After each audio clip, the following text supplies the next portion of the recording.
My vision for the Motorola piece. My vision for the Motorola piece. Oh, we can't edit. I have to say, I can't fluff my line. They wanted a space that become another space, but just by transforming the surrounding. So I didn't want to do that in post-production. I wanted to do that with mechanical effect. So that was my first vision, and then they gave me a list of function of the phone and quality. So I tried to incorporate those in a like coherent fantasy world. So that was it. That was the idea, was to find a different transformation between each set that would be increasingly surprising, and that's what I tried to do.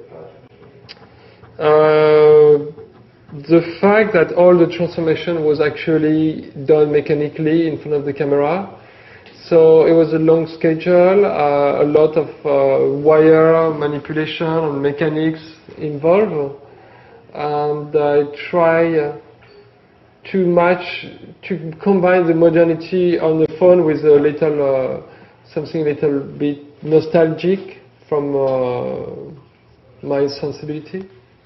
Well, yes, I use those techniques because I think it's not challenging to do that in post-production, and if it's to be done in post-production, I would do something really different, not a transformation, or it would be a different type of transformation. But if it's transformation of a space, if you do it in post-production, it's going to just be a morphing, and that doesn't interest me. Yeah, each set was done in a different, next to each other, and so one set would fold and announce the next scene. So we have a wall that would fly away, one wall at some point fall into a house, a drum, robot outfit become a drum kit, a wall become a skyline, this type of things. Not exactly like that. I mean, I've done some mechanics and transformation on stage, but not maybe to this level. Well, in the first building, it's like all the possibility of the net. So the building is called www. You have the music represented by the band that would keep transforming. The photo is represented by this robot who takes pictures. So it's all the function of the phone, but for me what was funny is to find amusing way to illustrate them. I think they gave me a lot of freedom. So when I have a lot of freedom, it's a big challenge because I put the level pretty high. I don't really just think, oh, I'm going to do what they want, that's it. I have to come up with the world. And so it's more work, but it's more exciting. Actually, in terms of business, it's the best for me because I end up to it's like nearly a week of shooting.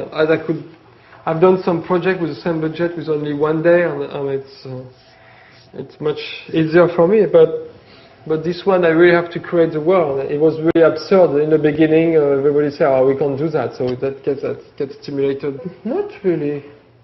I mean, like for instance, to have the people reversing their clothes and they become water and they become the surface of the swimming pool. Those things are so stupid that they're really exciting to me. Because it's held from, in French there is expression that says it's held by one string. So it's really very minor, the connection to making sense. Mostly it doesn't make sense. There's a little connection with making sense. You have to work extra hard to really bring it to life, and it's more fun to me. Well, not all of, but I did, generally do the storyboard myself. But I mean, I asked the art director on the France Fontaine, the mother of my son, who was doing the clothes, but she's as well, she do design and stuff. So I asked her to do some drawings to get the mood. But yeah, I have a pretty clear vision of what I need in terms of art direction in general. I have to say, everything is used to the square foot. I've heard so many stories about art directors who they design a lot of space, and then when the video is edited, they realize that half was not shot, even shot. So I'm very specific, and I really use everything that's been made. Well, I don't think of it too much. I try to really make it come from the necessity. So since the necessity is very strong, like the functions are really important, like there's a lot of mechanics and meaning into those transitions, then the aesthetics comes, as I said, by necessity. I don't want to think too much of it. So like, for instance, if it was a concert room, like a photo studio that would become a concert room, so what's the only way to make this space look like the basement, like this type of concert like the Beatles were playing in the 60s, it has to have the ceiling curved like that. So that really dictates the look.